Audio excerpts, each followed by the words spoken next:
Justice not just legal. This is the prelude. This all begins with the preparation to search for Kyle Kip Kingsley and Cynthia Burns, a little girl that escaped from her social worker. And the teenager, Kyle Kip Kingsley, who escaped from a sheriff in Southern California. It all is from the novel The Teen Phantom. This little 12-year-old is the dedicated vitality of the search. Few know of her many identities. TJ, her lawyer, knows of most of them. She has lived life as Sleazy Slick, Tyke, Tara Ami, and the Phantom Girl. She is known by some as the little 10-year-old brat. Her name is Sasha Charlotte Chapman, most call her Charlotte. From here on she wants to be a typical teenager. She is coming 13, she hopes to live life some different from her past. As strange as it may seem, Charlotte is the mother of Sarah May. Sarah May is known by most as just Sarah. Sarah was a little orphan girl. Charlotte's older sister is her little girl's Aunt Jane. Both Charlotte and Jane raised Sarah. Sarah was just 3 weeks old at the time Charlotte found Sarah at the school gate. They were as Sarah's foster mothers. Both sisters were unaware of Sarah being Charlotte's little girl, by adoption, until a few weeks ago. It was covered by their father's custody. This has been true since little Sarah was 1 year old. It was requested by Sarah's parents before their assassination. Sarah is very much like Charlotte, even in looks. Perhaps it is because Sarah is half Irish. There is a faint Mideast tint and a hint of Oriental. No one would see her as anything other than a typical little American girl. Sarah is kind but to the point. Perhaps she leans toward a whiz kid, some call it gifted. Charlotte has a unique task for the summer. Her little gang will take the lead. Her gang is as concerned about little Cynthia Burns and Kyle Kip Kingsley as she is. Both must be found. The legal part is the reason TJ must be involved in the mission. He is a fantastic lawyer. He is also a very close friend. TJ will pull a few strings, then they may need a few miracles. Justice, not just legal. Here is where it all begins. The Truth and Life Academy is well in order, students are settled in for the year. Charlotte thinks of the great success relaxed in her recliner as she waits for Sarah. Sarah is still in the shower and Charlotte had her morning shower earlier. Charlotte takes this time to think of the past and future.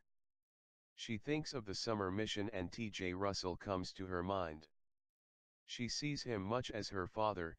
TJ is truly her great comfort. He gives her courage and a feeling of success. He has a unique personality, as does both his son and daughter Bill and Carol. Sarah lives with her mother on the school campus. All units are designed for 4 students, but Charlotte has no intentions of any others living with them, but Jane is close by, she lives next door. Charlotte would like to take Sarah with her, but she thinks it best to leave Sarah with her Aunt Jane. Charlotte is happy for Jane. Sarah will love it. Jane is Sarah's mother as well as Charlotte herself is. It is just the matter of the legal view. It is also little Sarah's preference. Sarah knows that her Aunt Jane loves her as her mother does. It is just that she feels closer to Charlotte. As to Sarah, Charlotte's love is different. The way Sarah describes it, Charlotte's loves with her spirit. In the past, Charlotte has been away from Sarah for long periods. It is unlike now, she feels a much closer bond than in the past. Sarah is Jane's and Charlotte's little girl now, they are not just foster mothers. Jane is very happy to be Aunt Jane. Jane has great respect for Charlotte. Jane knows it makes Sarah very happy to be Charlotte's little girl. Sarah's happiness is all that matters to Jane. Sarah is enough like Charlotte to be her own flesh and blood anyway. The new bond of the 2 sisters makes Jane a very happy sister, and this is a great comfort to Charlotte. She knows how sad Jane's life was in the past.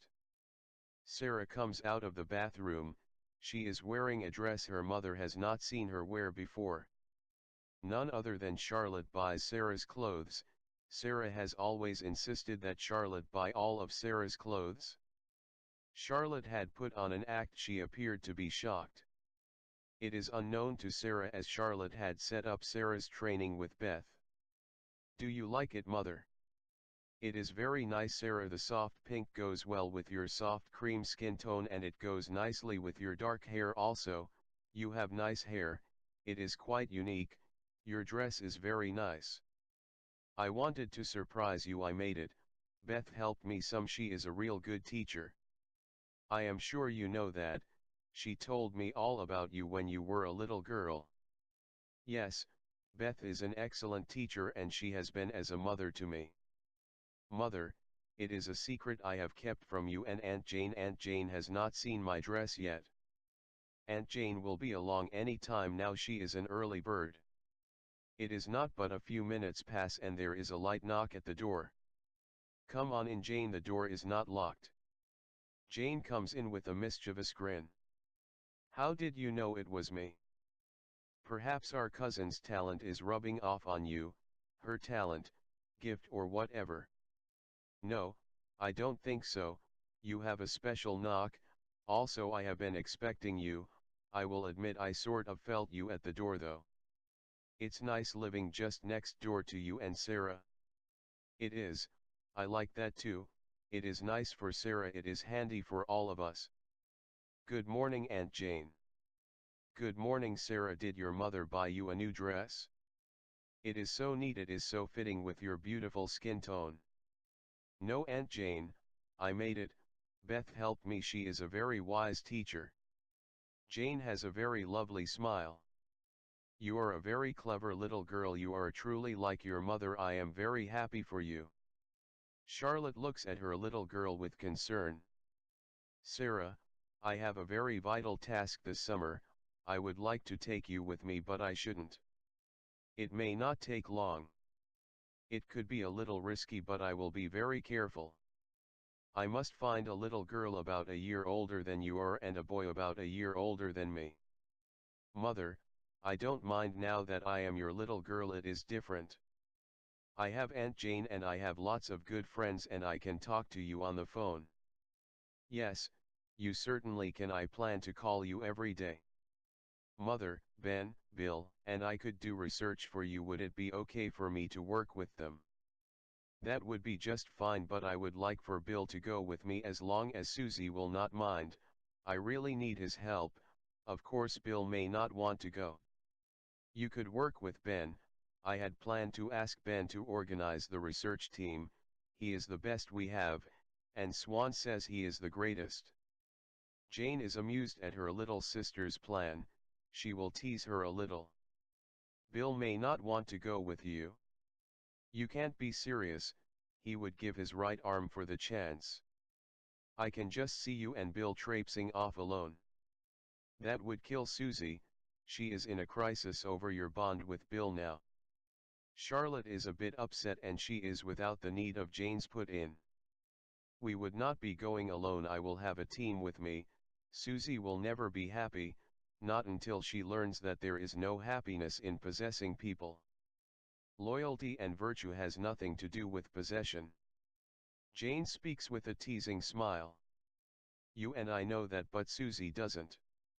Charlotte reacts very assertive. She must face reality, there are many very neat boys and some are even her style, some are terrific kids. That is quite enough on that topic. You never noticed Bill is left-handed, giving Jane a teasing grin. Charlotte turns to her little girl. You win, smartapants, I did not know Bill was left-handed, but he would still miss his right or left arm. Charlotte turns back to Jane with a smile. Yes, Bill would miss his right arm, you know, you see it as it is, Bill and I are very close, but I am not after what Susie is seeking in Bill. Susie is blind to Bill's true qualities. Susie actually hates Bill's lifestyle. You should not marry a man with the intent to change him. Charlotte then turns back to her little girl. Mother, Grandpa told me and showed me all about his place. He even showed me your great-grandpa's place, it is so neat. I am very happy for you, Sarah. Did you get to visit with my great-grandpa? Yes, we talked about many neat things. He even showed me movies of my first mother and father, they were truly neat. I know how much they loved me now. Your great-grandpa loved my parents very much. Jane breaks in, she is casual, but she is sort of firm. Charlotte, Ben, and Mello are getting the first council to gather this morning at 7 o'clock, they insist that you be there, they want to get your research team together. Ben would like you to bring your little girl along, he wants her to work with him. It is only an hour from now. With a faraway look, Charlotte feels a time of joy. It fills her whole being and ecstasy looms in her mind. The First Council's loyalty is far beyond her hope, the institution is truly theirs. They will soon have it purring like a kitten. She can relax and put all her efforts toward finding Kyle Kip Kingsley and Cynthia Burns now. The school will be no burden to her. Charlotte comes to her senses when Jane speaks. Are you okay, Charlotte? Yes, I am just very happy we have many true friends, Jane, they will be loyal to the finish. I need to speak with TJ for a while before council, you two can check on Ben and Bill, I will see the two of you later. Charlotte has closed the door behind her, Jane and Sarah are left gazing at the closed door, and they are shocked at Charlotte's quick exit. Later Charlotte enters her office, she hopes TJ will be in his office. She finds both his and her door into the conference room open. She enters TJ's office from the conference room, she finds him hard at work at his desk. Good morning, TJ. It is a great morning, Charlotte. What brings you so early to my den? TJ gets up from his desk, he greets Charlotte as the Orient do, it's with that slight forward tilt. He displays that teasing smile of his. I need your help, I need to find Kyle Kip Kingsley, and Cynthia Burns. Do you know much about them? TJ is grim, what he is hearing troubles him a bit, then it fades into that teasing smile again. Yes, knowing you as I do, I am not surprised, I understand your care, both of those kids have you worried, don't they? Back at the time I was very irate at the abuse of justice in both cases, and now I doubt that the kids are alive. If they are alive, will you help me? We need to rescue them from that misuse of justice. I am totally at your service, but what makes you think they are still alive? I am sure they are alive, some of my close friends think so too. Some time back I had a dream, it was a very emotional experience. Kyle asks me to help them. So you think they found each other? I do, I must find them, it is my mission for this summer, I have many close friends dedicated to the task. You doubt that a big cat ate Cynthia, as most think then? I think she is alive, they are together and they are in some sort of trouble. I am very pressed, I am anxious to get started. That playful smile seeps into TJ's face when he speaks. I am not a bit shocked, you might as well open a detective agency too, the school and all your other burdens are not enough to keep you busy. You should take on running the country as well, I think you could handle it very nicely, maybe in your spare time, that is, with a little of my help once in a while. TJ had spoken in a teasing way, he is very amused, he could burst into a fit of laughter any time, but then he becomes very sober. And who is the lucky lad who will escort you through this heroic feat? I was hoping Bill would like to come, I have not asked him yet, and Susie may have a bit of a problem, I am quite sure, so he may not want to go with me. I will not push at him to come. Mello will assist me, Nikki my personal bodyguard will be there, I need those with physical and mental ability, it could be dangerous also. If it takes us into the forest it will be very pleasant, the high country is my paradise. So, you don't know, Bill may not like to assist you. That kid would die for you, Charlotte. Since he met you I don't know my son, I can hardly realize he is my son.